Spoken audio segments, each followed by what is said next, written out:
So now, I would like to invite our honorable chief guest, His Grace Balabhadra Prabhu, who has encouraged GitaWise sincerely to come to the dais and speak a few words of wisdom for us.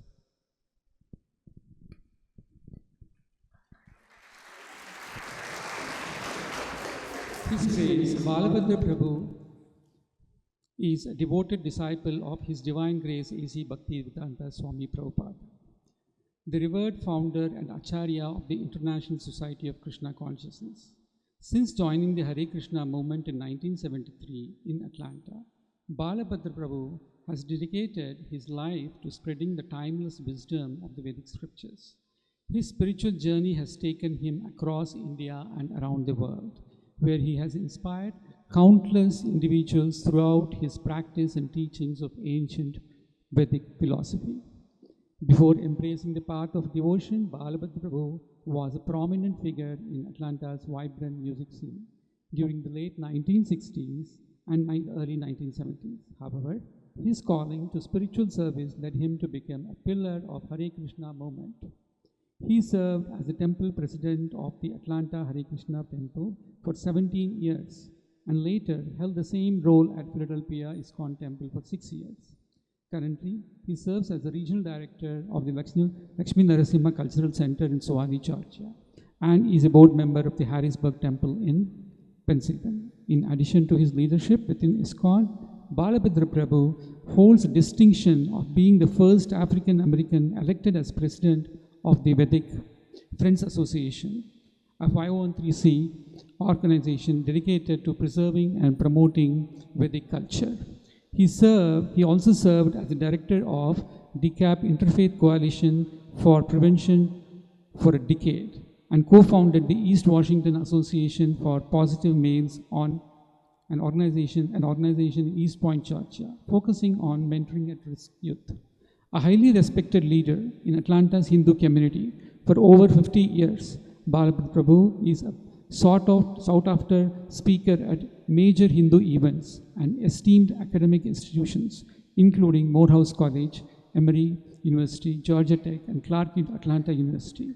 He continues to share his knowledge and passion for spiritual growth through weekly online Bhagavad Gita study groups and regular lectures at the Lakshmi Narasimha Cultural Center, touching the hearts of many with his wisdom and dedication. Thank you, Prabhu, for coming.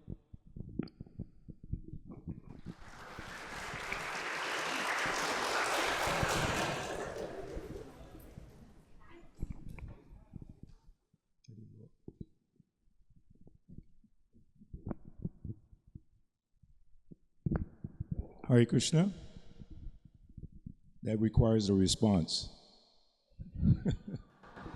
Can you all hear me okay? Just checking to see if you're all awake.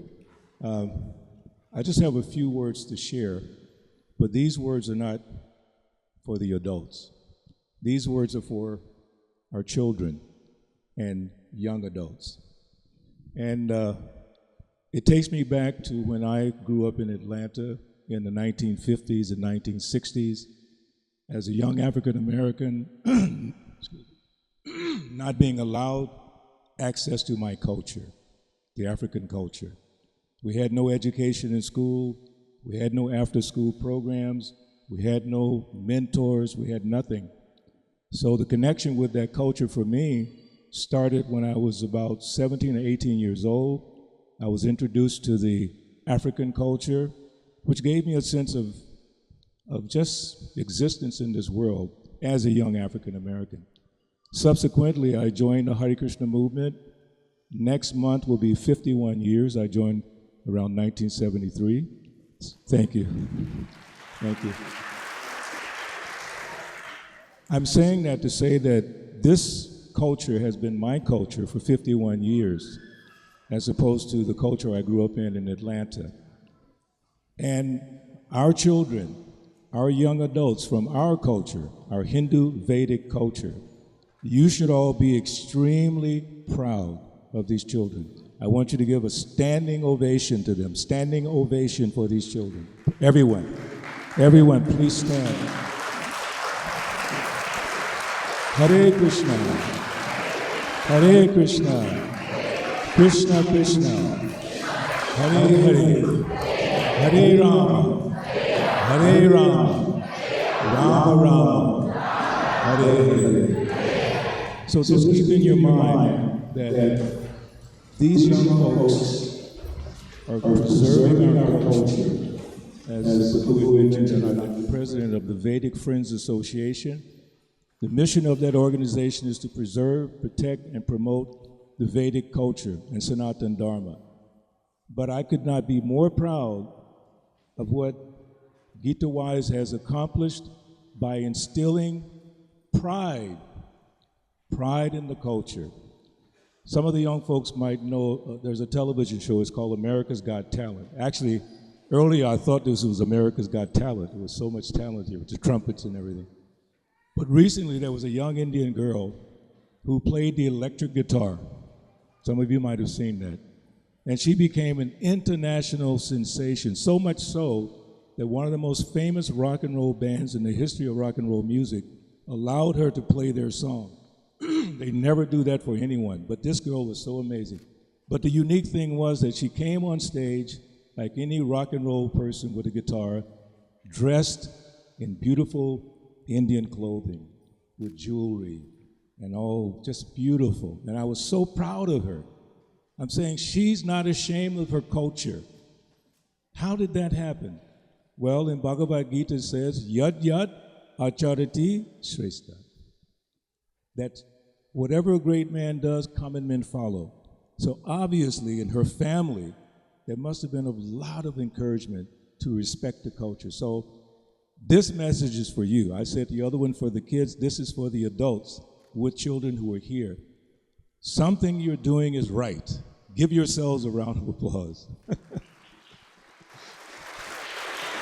That these young devotees and young members are carrying on this culture in spite of the onslaught of materialism that's in the Western society. You have to understand, they're going to Western schools and still preserving the culture.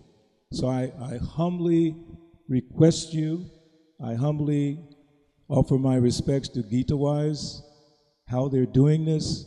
You should give your support as you're already doing. This is amazing. Therefore, our culture will go on into the future by the mercy of these young people who are not ashamed of their culture. That's very important. They're proud to display their culture. So thank you for allowing me to be here today. My pride is through the roof with these young people and also with the adults who are supporting them. So thank you on behalf of Srila Prabhupada. Hare Krishna, Krishna Krishna, Hare Hare, Hare Rama, Rama Rama, Hare Rama. Thank you.